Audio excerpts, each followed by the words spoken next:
Good morning बच्चों। तो आज हम लोग सेकंड चैप्टर पढ़ेंगे, पापा की सुंदर गेंद। सुंदर यानी ब्यूटीफुल, गेंद यानी कि बॉल। ठीक है, तो यहाँ पे एक बच्चा जो है अपनी पापा की बॉल के बारे में स्टोरी बता रहा है कि उसके पापा के पास एक बहुत ही ब्यूटीफुल गेंद थी। आप अपने टेक्स्ट बुक में पेज नंबर 15 पर देख सकते हैं ये चैप्टर।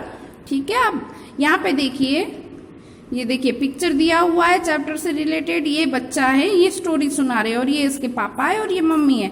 तो ये पापा उसके जब इसकी उम्र के थे यानी कि छोटे थे, तब उनकी ये गेंद, देखो ये बॉल है ना, इसकी स्टोरी है। तो ये दिखने में कैसी ब्यूटीफुल है ना, 4 कलर है उसमें। तो यही गेंद की स्टोरी दी हुई है। ठीक है, तो अब हम लोग चैप्टर समझते हैं। पापा जब बहुत ही छोटे थे और पावलोव पोसाद नामक छोटे से शहर में रहते थे, एक बार उनके माता पिता ने उन्हें एक सुंदर बड़ी गेंद दी। यानी कि उसके पापा जब बहुत ही छोटे थे, ठीक है, तब की बात है। और पावलोव पोसाद, ये क्या है, एक शहर का नाम है। ये देखिए अंडरलाइन किया है ना मैंने वर्ड, ये क्या है, हार्ड वर्ड्स है, इसलिए मैंने अंडरलाइन किया। आपको अपनी टेक्स्ट बुक में अंडरलाइन कर लेने हार्ड वर्ड्स। ठीक है, नामक यानी कि पावलोव पोसाद नाम का एक शहर है, वहां पे उसके मम्मी पापा रहते थे। तो एक बार उनके माता पिता यानी कि बच्चे के दादा दादी, उसके पापा के मम्मी पापा ने उन्हें एक सुंदर यानी ब्यूटीफुल बड़ी बिग गेंद यानी कि बॉल दिलवाई। गेंद बिल्कुल सूरज जैसी थी। यानी कि बॉल कैसी थी, बिल्कुल दिखने में सूरज जैसी थी, बल्कि सूरज से भी अच्छी थी। यानी कि वो कह रहे हैं कि सूरज जैसी तो थी पर सूरज से भी अच्छी थी। उसकी तरफ एक टक देखा जा सकता था। यानी कि हम लोग ध्यान से देखते हैं ना, तो इस तरह से बॉल सुंदर थी कि उसको हम देख सकते हैं, पर सूरज को हम ध्यान से देखते तो नहीं देख पाते ना, क्योंकि हमारी आंखें बंद होने लगती है उसके प्रकाश से, इसलिए। और सूरज से तो वो 4 गुनी सुंदर थी। यानी कि वो कह रहे हैं कि सूरज से अच्छी थी क्योंकि उससे तो 4 गुनी ब्यूटीफुल थी, क्योंकि वो 4 अलग अलग रंगों की थी। यानी कि वो कह रहे हैं कि ये बॉल थी वो ब्यूटीफुल थी और 4 रंगों की थी। सूरज तो एक ही रंग का है, यानी कि ये बॉल 4 कलर की थी पर सूरज जो है वो एक ही कलर का है। सो भी कहा नहीं जा सकता कि वो कौन सा है। यानी कि सूरज एक ही कलर का है, पर अब हम लोग पूरा नहीं बता सकते कि वो कौन से कलर का है। ठीक है, आगे देखिए। गेंद मिठाई की गोली की तरह गुलाबी थी और चॉकलेट की तरह कथई। यानी कि यह बता रहे हैं कि बॉल, ये वाली बॉल जो है कैसी थी, मिठाई की गोली की तरह। यानी कि मिठाई के कैसी रहते हैं लड्डू, उस तरह गुलाबी यानी कि पिंक कलर। यहाँ पे है ना, देखो पिंक कलर, और चॉकलेट की तरह कथई यानी कि चॉकलेटी कलर, ये कथई। उसका ऊपरी हिस्सा आसमान की तरह नीला था। यानी कि पिंक के ऊपर देखिए ये ऊपरी हिस्सा हुआ ना, तो ये आसमानी कलर है, नीला। पेंदा यानी कि नीचा, नीचे की ओर। ठीक है, पेंदा यानी कि बॉल के नीचे की भाग घास की तरह हरा था। यानी कि देखिए नीचे ग्रीन कलर है ना। अब देखिए पेज नंबर 16 पर,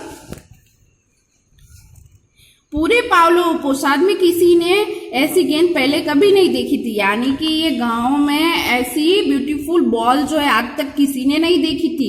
वह मास्को में खरीदी गई। यानी कि ये रहते यहाँ थे पावलोव पोसाद में, पर उन्होंने बॉल कहाँ से खरीदी थी, मास्को से, दूसरे शहर से खरीदी थी।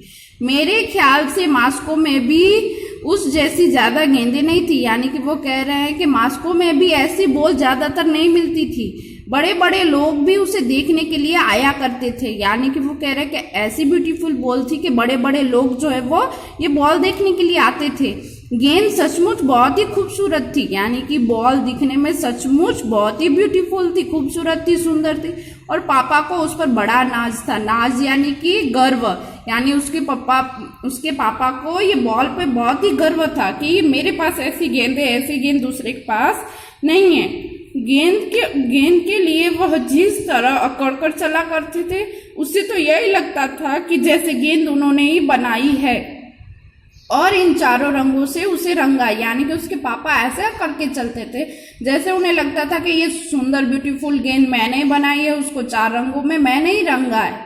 जब पापा अपनी खूबसूरत गेंद लेकर बाहर खेलने जाते तो चारों तरफ से लड़के दौड़े आते। यानी कि उसके पापा जब ये बॉल लेके घर के बाहर जाते तो सारे बच्चे दौड़ के आते थे ये बॉल के साथ खेलने। पापा उन्हें अपनी सुंदर गेंद से नहीं खेलने देते थे। यानी कि इसके पापा जो है वो बॉल को किसी बच्चे को छूने नहीं देते थे। वह उससे अकेले ही खेलते थे, लेकिन अकेले खेलने में ज्यादा मजा नहीं आता। यानी कि वो कह रहे हैं कि उसके पापा ये बॉल के साथ अकेले ही खेलते थे, किसी के साथ नहीं खेलते थे, पर अकेले खेलने में मजा नहीं आता है। यही वजह थी कि लालची पापा दूसरे लड़कों के पास ही खेला करते थे, वह उन्हें जलाना चाहते थे। यानी कि जो बच्चे उनके साथ खेलना चाहते थे वो उनके साथ नहीं खेलते थे और उनको जलाने के लिए वो दूसरे बच्चों के साथ खेलते थे। इस पर लड़कों ने कहा हम इसके साथ नहीं खेलेंगे। जब इनके पापा ने ऐसा कहा कि वो दूसरों के साथ खेलने लगे तो ये बच्चे जो आए थे उन्होंने कहा कि अब हम लोग इनके साथ नहीं खेलेंगे। पूरे 2 दिन वे पापा के साथ नहीं खेले, यानी कि 2 दिन तक वो बच्चे इनके पापा के साथ नहीं खेले। तीसरे दिन उन्होंने कहा गेंद तुम्हारी बुरी नहीं है। यानी कि तीसरे दिन वो बच्चे वापस आते हैं इसके पापा के पास और कहते हैं कि आपकी गेंद बुरी, यानी कि आपकी बॉल जो है वो बुरी नहीं है, दिखने में बहुत ही अच्छी है, बड़ी भी है और इसका रंग भी अच्छे, यानी कि वो दिखने में बहुत बड़ी है और इसमें रंग भी बहुत अच्छे कलर, लेकिन इसे अगर तुम मोटर के नीचे फेंक दो तो और गेंदों की तरह यह भी फट जाएगी। यानी कि वो उनको कहते हैं उसके पापा को कि आपकी बॉल भी नॉर्मल बॉल की तरह ही है, अगर इसको मोटर यानी कि कार के नीचे फेंक देंगे और उसके पहिए के नीचे ये आ जाएगी तो उसी की तरह फट जाएगी, इसलिए इससे अकड़ने की कोई बात नहीं है। तो वो कह रहे हैं कि इसलिए आपको ये बॉल के लिए अकड़ने की, घमंड करने की कोई जरूरत नहीं है। मेरी गेंद कभी नहीं फटेगी, पापा ने घमंड से कहा। यानी कि इसके पापा के पास ये बॉल थी तो वो घमंड में आ गए थे कि ऐसी बॉल किसी के पास नहीं है। तो वो कहते हैं घमंड में आके कि मेरी गेंद कभी नहीं फटेगी, यानी कि वो कह रहे हैं कि मेरी बॉल कभी नहीं फटेगी। हाँ फट जाएगी, लड़कों ने चिढ़ाते हुए। अब लड़के जो है उसके पापा को चिढ़ा रहे और उनको कह रहे हैं कि हाँ फट जाएगी, तो वो कह रहे हैं कि नहीं फटेगी। लो वह रही मोटर, लड़कों ने कहा तो जाओ फेंको ना उसे, क्यों डर लग रहा है। यानी कि लड़के कह रहे हैं कि नहीं फटेगी ना, तो जाओ सामने मोटर यानी कि कार खड़ी है, जाओ उसके नीचे फेंक दो, फिर डर क्यों लग रहा है तुम्हें।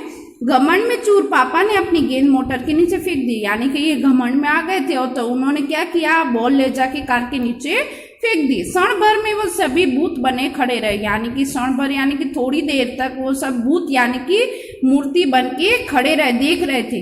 गेंद अगले पहिए के बीच से लुढ़क कर निकल गई और पिछले दाएं पहिए के एकदम नीचे पहुंच गई। यानी कि जैसे ही उन्होंने कार के पहियों के पास ये बॉल फेंकी तो क्या हुआ, वो बॉल जो है लुढ़क कर आगे के पहिए से निकल के पिछले वाले पहिए के पास जा पहुंची।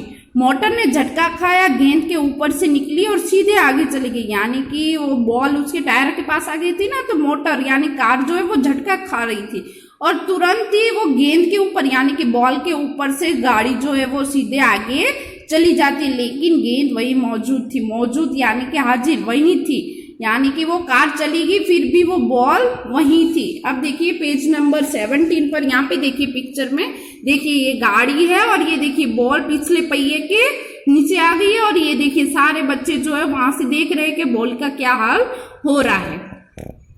नहीं फटी गेंद को लेने के लिए लपकते हुए पापा चिल्लाए। यानी कि कार चली गई पर बॉल की आवाज नहीं आई फटने की, तो ये खुश हो जाते और चिल्लाने लगते नहीं फटी।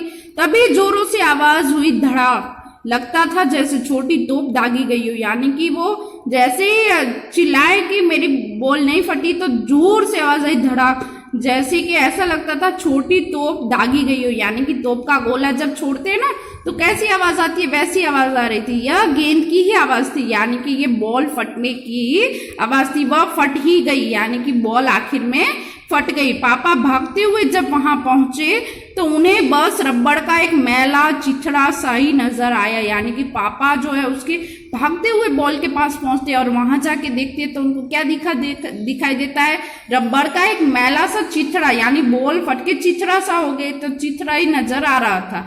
वह जरा भी सुंदर नहीं था। यानी कि वो फट गए, चिथड़ा हो गए तो वो जरा भी सुंदर नहीं लग रहा था। पापा ने रोना शुरू कर दिया।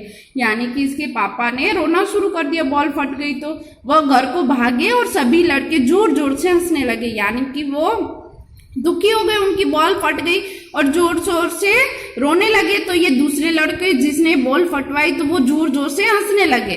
फट गई वे चिल्लाए, अच्छा सबक मिला तुम्हें। यानी कि दूसरे बच्चे उनको चिढ़ाने लगे, देखा तुम्हारी बॉल फट गई, तुम्हें अच्छा सबक मिला, घमंड था ना इस बॉल पे इसलिए। पापा बहुत डर गए और रोने लगे, यानी कि उसके पापा जो है ये बॉल फटी तो बहुत ही डर गए और बहुत रोने लगे। उन्होंने रोते रोते अपने चाचा को बताया, यानी कि वो घर जाते हैं और बहुत ही रोते रोते अपने चाचा को सारी बात बताते हैं कि बॉल फट गई। उन्होंने पापा से कहा, यानी कि उसके चाचा ने ये बच्चे के पापा से कहा कि तुम्हें लालची और सेखीखोर नहीं होना चाहिए था, यानी कि तुम्हें ये बॉल के लिए घमंडी और लालची नहीं होना चाहिए था। पापा ने कहा कि वह लालची और सेखीखोर नहीं होना चाहते थे, यानी वो कह रहे कि मैं लालची होना नहीं चाहता था। वह इतनी जोर जोर से और इतनी देर तक रोते रहे कि उनके चाचा को विश्वास हो गया कि पापा सच बोल रहे हैं, यानी कि उनको विश्वास नहीं था कि ये झूठ बोल रहे हैं। फिर वो ज्यादा देर तक जोर जोर से रोने लगे ना, तो तब उनकी चाचा को विश्वास हो गया कि ये सच बोल रहा है, सच में बॉल फट गई है। बहुत ही दुखी,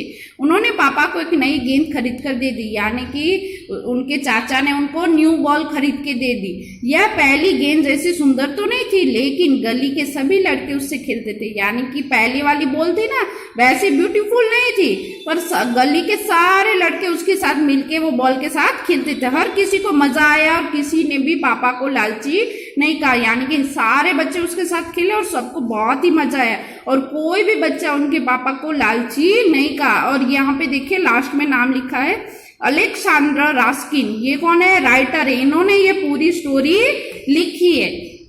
तो हमने इस स्टोरी से क्या सीखा कि हमें कभी भी घमंड नहीं करना चाहिए, हमें कभी लालची नहीं बनना चाहिए, हमें हमेशा सबके साथ मिलजुल के प्यार से रहना चाहिए और सबके साथ मिलजुल के खेलना चाहिए। ठीक है, थैंक यू।